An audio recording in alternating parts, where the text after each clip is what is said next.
This podcast is about the forces that make people become lawyers, in part. Yeah. And you're sort of starting off. Would you say you're early in your law career? I would say I'm a baby lawyer. Baby lawyer, junior lawyer. I don't know if there's a right name for that or a non-offensive name for it. But when did law enter your sort of mental map? Like, when did you feel like, oh, I could be a lawyer? Is that like when you're 3 or when you're 25? Absolutely not when I was 3. Yeah, I definitely, this was a later in life move for me. Mm-hmm. My dad went to law school, actually, but practiced for barely a year, I think, when he was like, wait a minute, lawyers are kind of jerks. And he didn't like it, and he got out of it right away. And I think anyone who knew me in my childhood probably wouldn't be terribly surprised to hear that I ended up here, because I was a bit argumentative with teachers. Let's say I would have strong opinions, and I wouldn't be afraid to speak up on them. So I don't think any of my teachers would be terribly surprised. But it was never something that as a kid I grew up with a desire to do. I wanted to be an actress. I did a lot of like drama and musical theater in high school. I came to the US for college because the United States is the place to be for acting. You know, it's got Broadway, it's got Hollywood. Yeah, it produces the culture for the whole world. That's why I wanted to know about what's the New Zealand pop culture, because it's so, like, I get so the dream is to come to America and be, right. You get put so on used a to fake like American accent and other countries are consuming American culture. yeah, right. predominantly, yeah. Was it New York that you or Hollywood? Which one was drawing you more? Both, I think, just from high school with the access to musical theater stuff. I had more experience and background in the stage than in film. I think I wanted to get into film. I hadn't thought it through terribly much, to be honest. Yeah. And then when I came to the States, I ended up going to a liberal arts college in Connecticut. So New York was right there. And then I wound up there auditioning for shows, and really that just meant I was bartending most of the time. That's like the stereotype, right? Yeah, I was exactly the stereotype. But that's a dream, though, too. Like, I'm gonna go bartend in New York. I mean, I met people like you in New York. I was there for so long, and obviously, like, people in college that were like came to New York and they're like going to school, but they're also like bartending and really auditioning on Broadway. That is such a circuit. So, what was that like for you? And what years are you doing this, by the way? So this was, I graduated undergrad in 2011, and I was in New York for about 4 years. Okay. Yeah. Yep. So for a good 2 or 3 of them, that's what I was doing. I had I was making mojitos in Times Square. Which bar? Havana Central. It's like a restaurant bar, a Cuban restaurant and bar in Times Square. I think I used to go to this place. Did it have like a downstairs too? Yeah. There was a downstairs and then a smaller upstairs patio section. Yep. Yep. And mojitos was our main drink. We'd have them stacked up, and I got really buff in this one arm and not the other from muddling the lines. You might have served me a mojito. I may have. One of those days. I said mojito weird. I said mojito. I should say it with a little accent. Terrible with that. What years were you in New York? I lived there from 2003 to 2017. So I was there for 14 years. Yeah. We would have overlapped. Yep. I just find it funny to think that, because in part, living in New York, I found it was kind of a small town. I ran into people. It's strange that would happen. I didn't expect that, like, in a city of millions, you would constantly run into people who would come up to you and be like, hey, and like, that was the experience. And going to undergrad so close by as well, there were a lot of, classmates who you'd bump into. I had that experience too. Wait, were you at Columbia? Did you go to? I did a summer graduate certificate program there, but I didn't go there for undergrad. I went to Wesleyan University in Connecticut, small liberal arts college. I was just reading about Wesleyan. What was I reading about Wesleyan? They're in the news all the time. I think it's like campus protests. Yeah, I wouldn't be surprised. Wesleyan is sort of like there's like a lefty sort of thing going on there, right? Like I wouldn't be surprised. Yeah, that sounds right. That social justice. At least I associate it with that. Whenever I hear Wesleyan, I have a certain kind of association with it. So you sing? Yeah. Mostly just in the shower. Yes. And now that I live right down the street from the office, driving, my commutes used to be my my go-to karaoke time. So. Did you ever go to karaoke in like Koreatown or Yeah. Chinatown? The like private karaoke booth. Yeah, that's my favorite. Isn't that amazing? I got into that in the last years of being in New York, and I was just like, this might be the thing that keeps me in New York. Yeah, I love it. I miss it. Getting to rent like a private closet. Yeah, and With then you can like microphones? hog the machine and sing all the songs, and you don't feel like a diva or attention. This setup could be turned into a karaoke setup very easily, don't you think? Could. Ooh, we could would use you like this a space in more creative ways. Attic karaoke night. Yeah, and maybe we've got people that would get TV more screen use out over of that. there for the words. That's right. The microphone's already here. Wow. Yeah. No, it's done. Sweet. That's pretty cool. We need those like remember those like plastic things they would put over the microphone thing? It's Remember like those? here or to something. keep it Yeah, yeah. clean. Yeah. And Gross. the headphones. Yeah. Those were fun. So why didn't you keep doing that? Why did you decide to be a lawyer instead of Broadway star? Well, Because I did the So- same thing. I went to Hollywood. And yeah. then at some point, I decided. You were a historian, weren't you? Yeah, but I became a historian because Hollywood didn't work. Oh, what I mean? I didn't know that prequel to your story. Yeah, I was a film studies major in college, and I wanted to do like movies and like Oh, very cool. I didn't know Tarantino that. was hot during the 90s, Yeah. and so I was like, oh well, if that guy can do it, then anyone Yeah. can. But that's not really. I found that that's not really true, and I didn't have the sort of talent or connections to make it in Hollywood. It's hard, yeah. So I went to And grad maybe school. you did. It doesn't really. It doesn't matter. If you didn't make it, it doesn't mean you didn't have the talent to make it. You know. That's true. There are a lot of people that could have been stars, but they never got to. I'm just gonna assume that's you and me. Yeah. Yeah. Let's go with that. Yeah. So then I went to grad school for history, and did a whole academic career, and then moved to California. And I'm like, and the pandemic happened, and academia became really like a drag. Yeah. And so law school. That's the whole story. Okay. And here we are. Do you notice that I'm trying to turn this around? So Yes. you're telling your story. And then, so far I've talked about my speech impediment as a child. Yeah. And your film aspirations. the college that you let years. die. Yep. Hollywood's really depressing, and it's just so hard. And especially, I would say this, and you can probably identify with this. Like when you're young and you don't really know about all this stuff, and you're Yeah. sort of naive, Yeah. and you're finding it all out, it's depressing. And then you just like, well, fuck. This Yeah. is way more than I was able to handle, and I'm like 23, and I can't get Yeah. it together. Yeah. And I think the fantasy in my head was I would be singing and performing most of the time and then bartending on the side, but really you have to do that full time to pay your bills. Yeah. And then it seems like a little hobby on the side that you're just hoping will take off, and it's more challenging, I think, than you really appreciate when you're fantasizing in high school about it. Yes.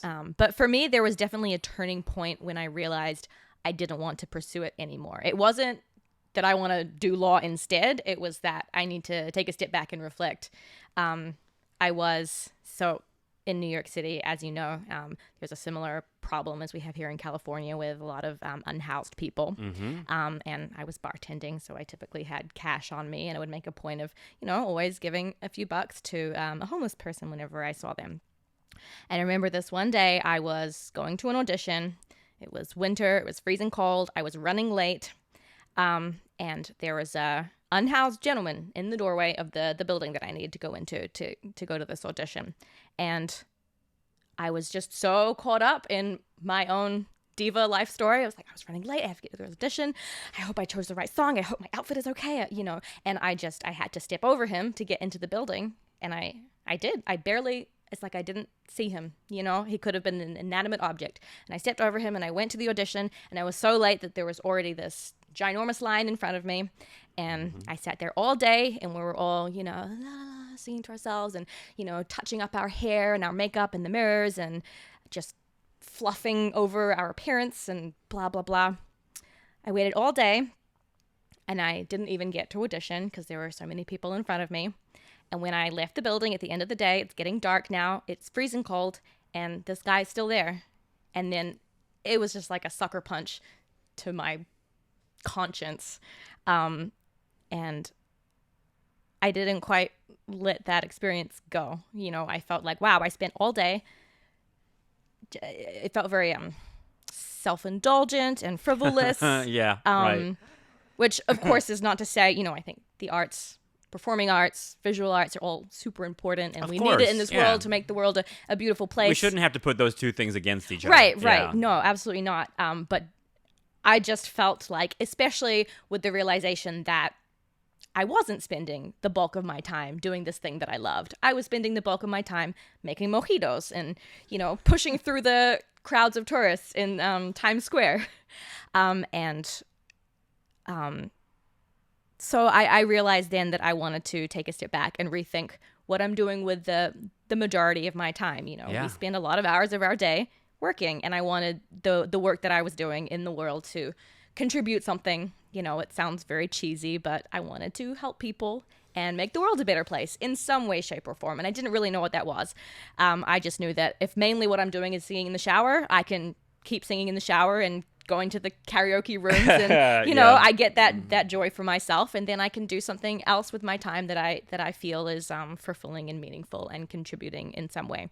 So that's what prompted me to go to the graduate summer program, certificate program. I'm not really sure what you call it. Graduate certificate program in human rights at Columbia University. And that was really terrific. They had a bunch of different classes on various intersections with human rights. So it was human rights and foreign policy, human rights and advocacy. And one of the classes was international human rights law. And that was the one that really stuck out for me. It seemed like of all the things that we studied as the mechanism for change, that seemed to have the most teeth. And wow.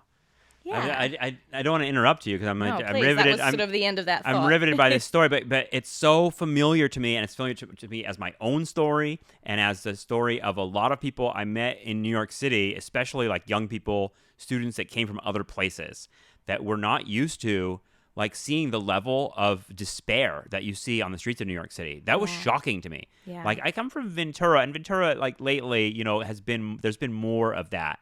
But growing up, you didn't really see homeless people all that much. And when I did, I had kind of hippie attitude towards it. I was like, oh, this person needs help. And I would try to help or give money or talk to them. Yeah. And when I got to New York, I was learned very quickly that, eventually I was stepping over people and not even giving a fuck about them at all. And that was the change. In other words, what was most disturbing is the change in me. Yes. I feeling felt that way I could ignore this now. Yeah. I grew up on a farm in New Zealand, small town vibes. If there was sirens going, you'd be like, what is that? Is that a fire truck? Is that an ambulance? I wonder if everyone's okay. And then you can't maintain that level of compassion in New York because there's sirens all the time. There's 8 million people.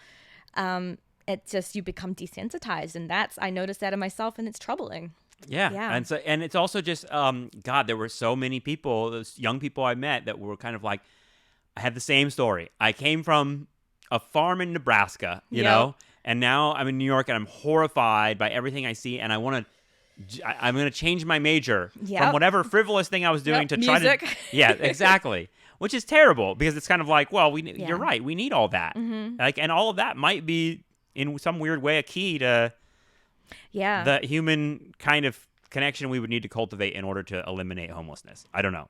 Yeah. I know these are all corny dreams, but New York did the same thing to me. It made me aware of a real world and with problems in it and people suffering in it. Yeah, which is also very I feel very fortunate that I had this level of privilege that I could be this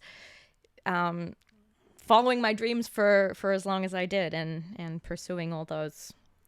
They should be needs and not luxuries and not privileges, but right. I'm always marveling at the people that don't have this experience. They come to New York and I just had a great time. It was wonderful. And I'm always the bars are open till 4. It's great. Right. I'm all that's true. New York was awesome to me, but it was also immensely troubling to me. Yeah. And I know LA is like that too. And big cities. Big cities, yeah. And I think you just get the disparity, you get extreme wealth and extreme poverty, and they're right next to each other. They can't avoid each other. And so you see that juxtaposition right there in front Brooklyn. of you. Yeah. Yeah. Watching Brooklyn turn into a place where rich people live next to poor people, and oh my gosh, it's so crazy. Yeah, it totally made me think about housing and everything else. Yeah. I'm curious about the international law program, the summer certificate program. What is the international element of human rights? What kinds of things were they talking about? Yeah. So international law is mainly these treaties, these United Nations treaties, Right. That the countries sign off on, which is one of the inherent issues with international human rights law. It's all voluntary. The countries are saying, okay, yes, I will sign this treaty and I will, uphold these certain standards, and the enforcement on the back end is sort of lacking. Right. I don't. Yeah, that. It's not quite like someone commits a crime and they go to jail. Right. These are governments that you're trying to get buy-in from, and Well, it's also convince like that this is a good idea to respect your citizens.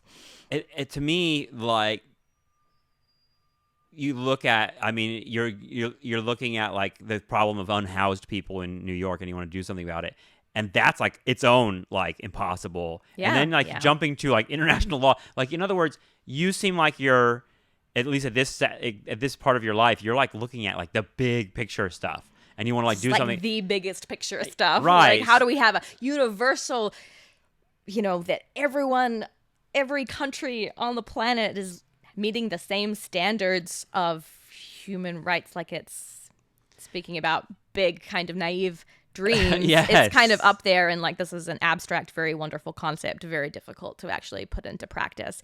And there's the big tension of wanting to get countries to sign on to these agreements because you want the buy-in, you want the cooperation, you want to start that dialogue, when a lot of the countries that are then signing these agreements, they don't have the standards. They're not following the rules that they're saying they're going to follow. And so do you not let them sign the treaty because they're not meeting those standards, and then you keep them out of the conversation? Or do you let them in anyway without giving them the slap on the wrist that they need because they're not meeting the standards? I'm not articulating this well, but I know what you're saying, though. I mean, it seems like a power game too, right? It's like certain countries are going to get away with things because they have a particular relationship with other countries. Yeah. Yes. Yeah. Yeah. So I mean, in other words, it seems like an problematic. impossibly complicated world to me. Yeah. Like, I'm just like, when I start thinking about it, it's just sort of like, it seems, I mean, we mentioned campus protests, but it's like students protest in part, and we talk about like the impossible dream.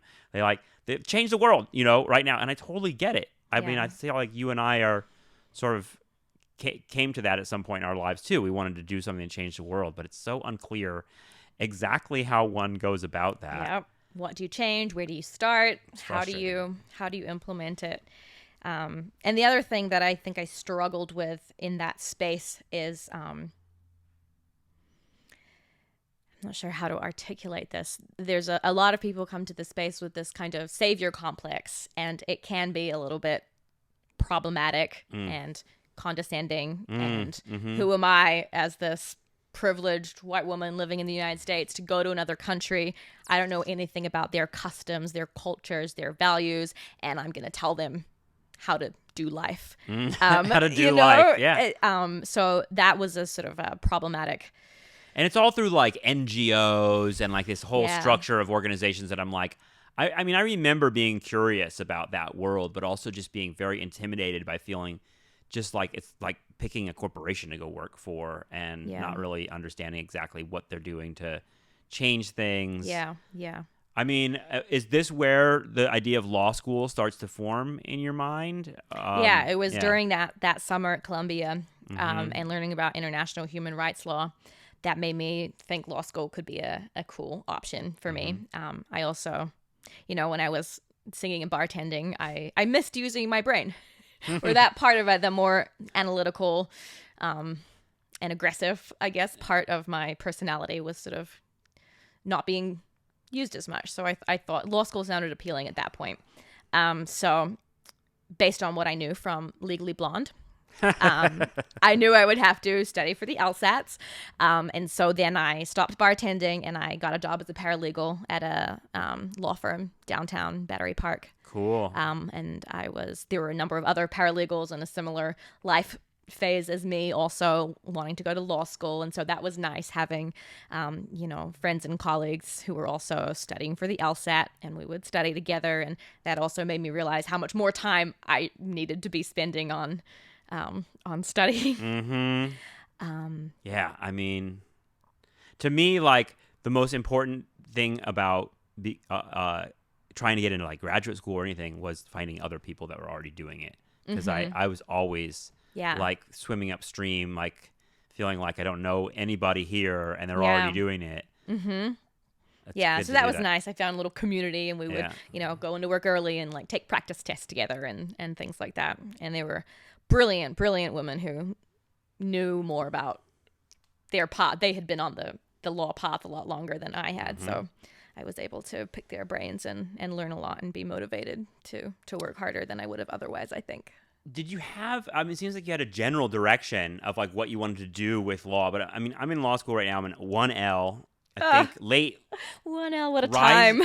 Rising 1L, I think is the technical word, because I'm at the end of the first year. But either way, yeah, like no one knows what the fuck they're gonna do. Yeah, and like there's some weirdos who are like, I know exactly what kind of law they want to do, and they might not make it though. They might change their mind. Yeah, I mean, I've been through a graduate program before in which everyone was talking in the first year of what they were gonna go do and what they're gonna, and like I can tell you, all these years later, seeing them on Instagram, they're all not doing that, doing different things. Yeah, like I mean, some of them are professors and like wrote books and did exactly what you might expect them to do, but many of them like dropped out halfway through and went and work on a farm. I mean, you name it. A yoga instructor.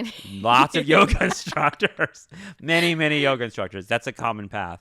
But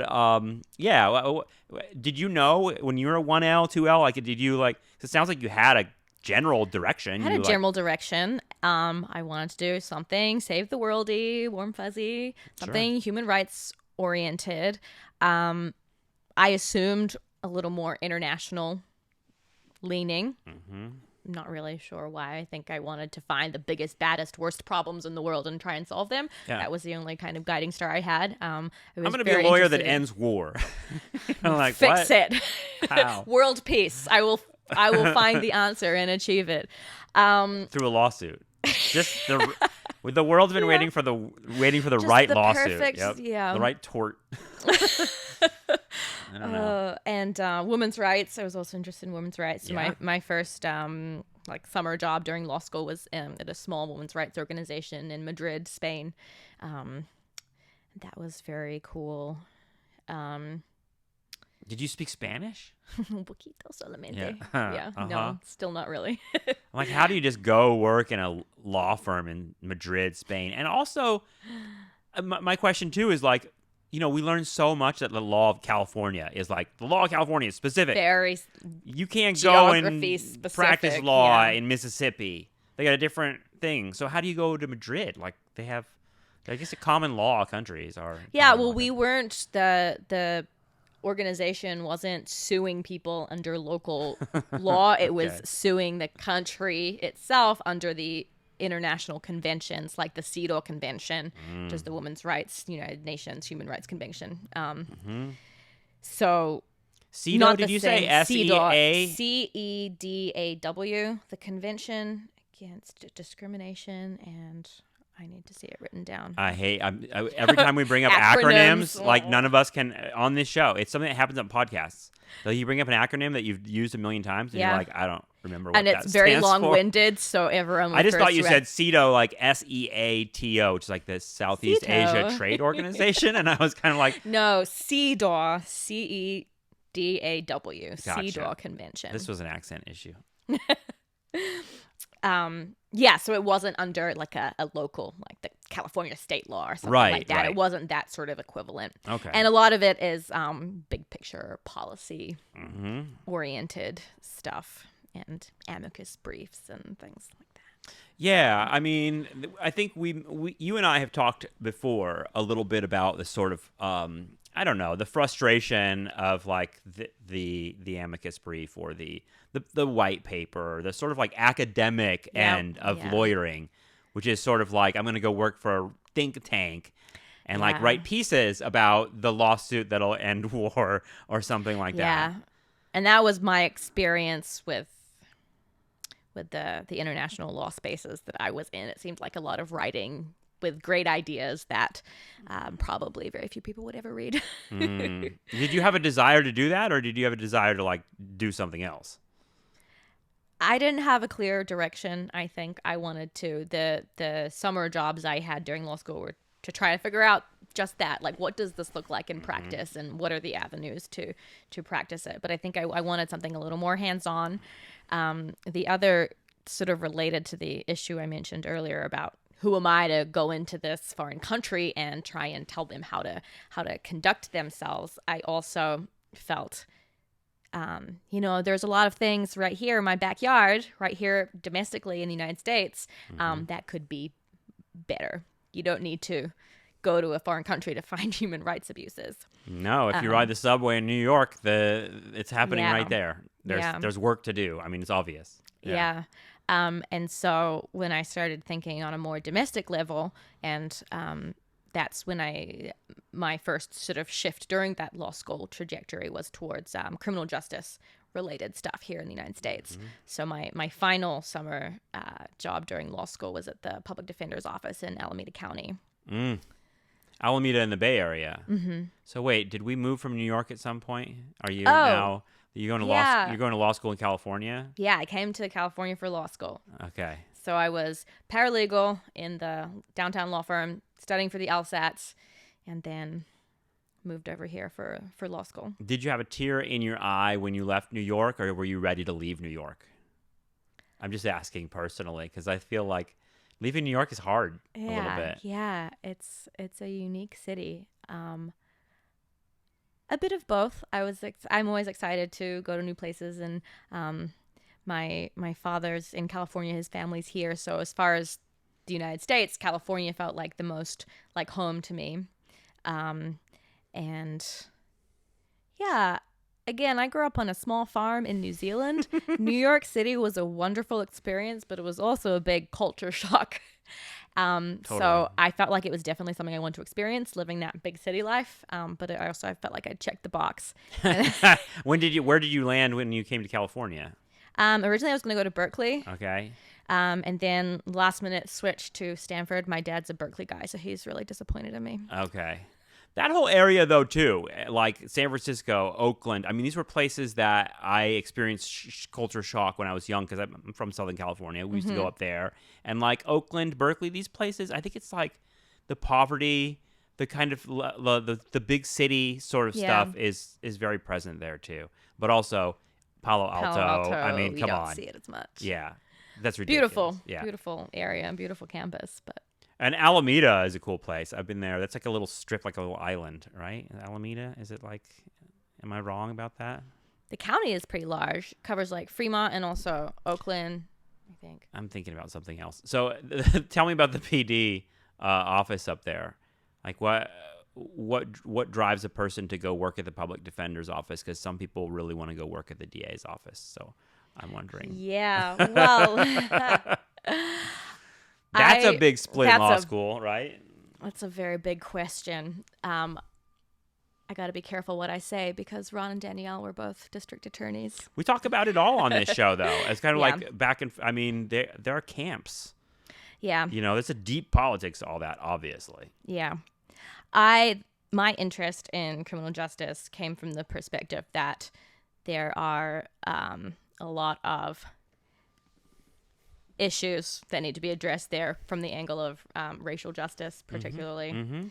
A lot of, racial profiling, police killings, systemic and institutionalized racism in that sector. So that's the angle at which I came to criminal justice from. And, also when you're a law student or a baby attorney, you're starting at the bottom. You're doing misdemeanor stuff.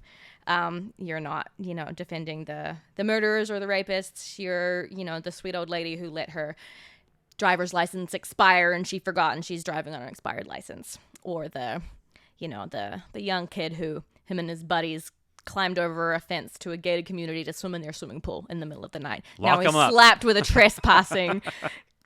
trespassing charge. So that all felt very silly to me. And then you can see it play out in real time, the ways that the racial disparities are very pronounced, and the sentences were often wildly disproportionate. Oh, you don't have to convince me of any of this stuff. I mean, in fact, that's what I was going to ask you is sort of like, okay, so to me, moving to New York and going to grad school, all of a sudden I was aware of all that stuff, especially living in New York City during the time, the Bloomberg administration and stop and frisk. Yeah. And there was a really intense conversation happening about it. I mean, because it was like my students, honestly, were like, I grew up in a neighborhood where from the time I'm 12 years old, cops are stopping me and throwing me against the wall on the way to school. And I'm like, well, I didn't grow up that way, but they did. Yeah. So, like, in other words, I was aware of it, but I felt like I don't know, Black Lives Matter starts in what, like 2000, I want to say like 14, somewhere in there. And those issues became much more nationally known. Yeah.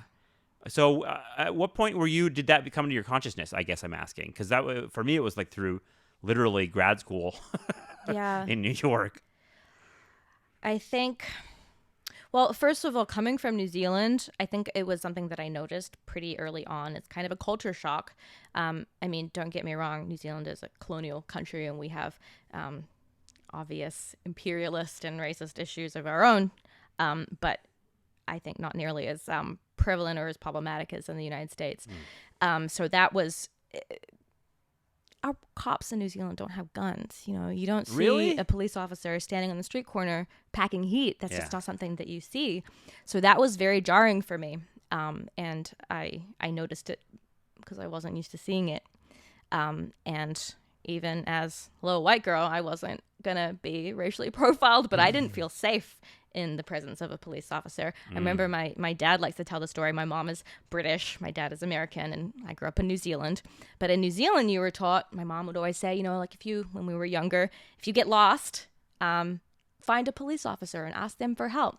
And when we were coming to the States to visit some of my dad's family over here, Mom was about to give me and my sister that same speech. You know, if we get, separated, go find a police officer. My dad interrupts her. He's like, no, find a sweet old lady. Like, don't just approach a cop and tug on his sleeve. Like, that's dangerous. And so it was jarring for me to not feel that the presence of a police officer made me feel safer. It made me feel unsafe. And then, you start to hear the stories from people, particularly from young men of color, of their experience, and it's devastating. It's heartrending. I can't even begin to imagine. And there was another experience in college that really made the concept of privilege very well illustrated for me. This guy, white guy from California, wealthy, well-educated, blah, blah, blah, all the things. He's coming back from spring break or some school break, flying back from California to Connecticut for school. And this was back when weed was still illegal. This guy just duct tapes copious amounts of weed to his torso. He looks like some, guy in a fat suit. There's so much weed strapped to him. And he gets busted trying to get on the plane. And now I don't know what sort of charges he'd be looking at for that amount of weed, but it was a lot and not an insignificant amount of pot. And he was able to deal with it pre-plea, so he didn't have anything on his record. They worked with him to do his tiny little bit of jail time on his school break so that it wouldn't interfere with his studies. His family threw him a getting out of jail party. And, it's pretty obvious that if he had been black, that would not have been how they treated his situation, and his life would be a lot more difficult. Harder to get a job, harder to get housing. Like, and the war on drugs was like the big entryway, I think, for certain people, certainly for me, to understand how exactly what you're talking about work. The disparities, everything, and just drugs as a lever against a population. Yeah, totally. So you are now a lawyer in apparently Ventura, California. And we talk a lot about what this firm does at Bamieh De Smeth. We do all the things. I mean, personal injury, family law, criminal defense. What have you gotten into so far? What kinds of things are you doing here? So I'm a civil attorney here in the civil department. A lot of my cases are personal injury. So a lot of auto accidents, people slip and fall. Small handful of employment-related cases. Also some, what would you call it? I guess like civil rights, like excessive use of force type cases, a couple of those. And then when the two criminal attorneys are busy, sometimes I will cover the criminal calendar. I have not dabbled at all in family law, though. When you say the criminal calendar, I don't even know what that means. So when Ron and Danielle are busy, you do it with criminal Anzac stuff. Or Anzac's criminal too, right? Yeah. So what do you mean cover the criminal calendar? They often have lots of cases on calendar at the same time, and they can't be in multiple places at once. So sometimes it's just a motion that's already been filed. I'll just go and appear for them or continue it to a time that they're available. Something like that. Just an extra body to fill in the gaps when they can't be in two places at once. That's cool. Do you want to, like, having dabbled in these things and being at a firm that does a little bit of everything, what are the things are you drawn to? Do you want to go try like big murder cases and things like that, or what are you thinking as a junior attorney? I hate those words because they're using it all to us. I don't find it condescending at all. I am a man in his 40s. I don't need to be called junior or baby anything. No, but I guess baby it's 1L. Yeah, exactly. It's kind of weird. Yeah, I don't find it offensive at all. I'm enjoying where I'm at in civil right now. I think one of the things, I worked as a public defender as my first job after law school, was in Santa Barbara County for a couple of years, and that was a great experience. I learned a lot. I'm very impressed with how Ron and Anzac, and also people in family actually, are able to compartmentalize and really separate the intensity of a lot of their cases from their, it's pretty hard to do. Yeah. So I felt when I was working as a public defender, I felt very good about my work. Crazy caseloads, as you can imagine. And I found it really difficult to separate and to leave my work at work. The stakes felt really high, People's lives. Yeah. People, if they didn't get out on OR, they would be in jail. If a couple days in jail, and you can lose your job, sometimes your kids, your housing, like the downward spiral can really get going and get some momentum behind it just from something really, really minor. And I really felt that. And I hadn't quite figured out the things you would have to put in place in your life to separate and to I felt burnout was just around the corner, and I hadn't been doing it for very long. Burnout of what? Like the emotion of it and the stress of it and the just both. pure work of it? Both, yeah. I felt like you had so many cases that I felt like I didn't have the time to give each case that it really deserved. I also felt like I was a brand new attorney. I didn't know what I was doing. I felt like I was practicing on real people's lives, which felt awful. I know they call it the practice of law, but when the stakes felt high, that felt like really challenging. And then the emotional part, I know they talk about this a lot in like nonprofit, human rights, public defender spaces, but there's this concept of compassion fatigue. Like we were talking about in New York, if there's so much struggle all around you, you can only really take on so much grief and hardship, and that you can kind of that's great. That compassion fatigue. Wow. Yeah. What a concept. Because I totally recognize that. Mm-hmm. Yeah, they've more recently put a name to it, and because you hate it, you feel guilty, right? Yeah. For like thinking about yourself in some ways. I mean, the thing is, not everyone has this gene. And that's why a lot of people don't. I thought everyone felt this way. Yeah, right. But we said, like, a lot of people come to New York and they're just like, oh, what are you talking great. about? Yeah, it's great. And I'm the like, live music, the culture. And part of me is like, what kind of human being are you? And the other part of me is like, I envy the ability to kind of, compartmentalize or turn. Yeah. It's so sick to think about, though. Like, part of me is like, oh, turn off your compassion? Yeah, it feels like But then the flip side of that is, to some degree, you have to. For multiple reasons. One, you have to be able to approach your cases analytically and with a certain degree of objectivity. You can't get so consumed in your empathy for your client that you don't see the downsides of their case. You don't see how maybe a jury or a judge might view the case, or the district attorney if you're trying to negotiate. So you need to be able to separate, at least to the extent that you can put your full mental faculties to work and doing a good job of their case.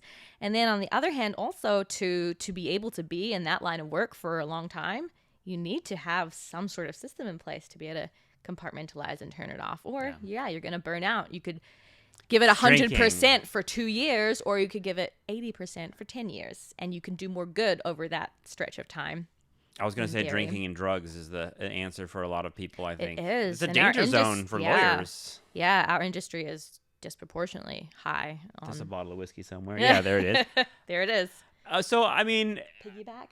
This is kind of a big question, but I feel like you're the right person to ask it. It's sort of like, if you're a person who's concerned with social justice, you're concerned with racism, concerned with the way that the law is applied unequally in this country and savagely often, and that the police are often corrupt and violent, I could go on and on. If you're a person that has concerns about that, is working in the public defender's office a social justice act in any way? Like, is it doing anything in the direction? Because like, to me, like when I think about the cool end of being like a criminal defense attorney, it's like you get to rub shit in cops' faces. You get to like fuck with them and mess with the DA and be the person that says, you don't get to do that to the cops and the DA, which are basically the same thing in a lot of ways. So like, is that true at all? Is there? I would agree with that statement. I think being a public defender is a social justice move. You know, a lot of the issues isn't that the law itself as it's written is wrong. It's that some people get away with it and some don't. You have cops breaking the law left and right, and they're not being held to account. And that's one way to do it. You know, you get to call the cop on the stand, cross-examine him, ask him questions, make sure he was really doing what he was supposed to be doing, which a lot of the times they weren't. On the other hand, it's easy to feel like the whole system needs a lot of work and reform, and it's easy to feel like you're a cog in a wheel of this system that's not designed to work for certain people in our community. Right. Know? So it's also easy to feel like you go in there with noble intentions, but maybe you're just becoming part of the problem. That's exactly how I think, like what I would expect in some ways. That there's a disillusionment moment in some ways. The other thing I noticed myself doing is, you know, often the reality is like your clients, they did it. They're not guilty. And and you know, like the example of that, I remember this client, you know, the one who jumped over the fence and was swimming in some guy's pool that wasn't his. Yeah, he did it. He trespassed. And I found myself so often making these arguments to the DA when I was trying to just get this thrown out.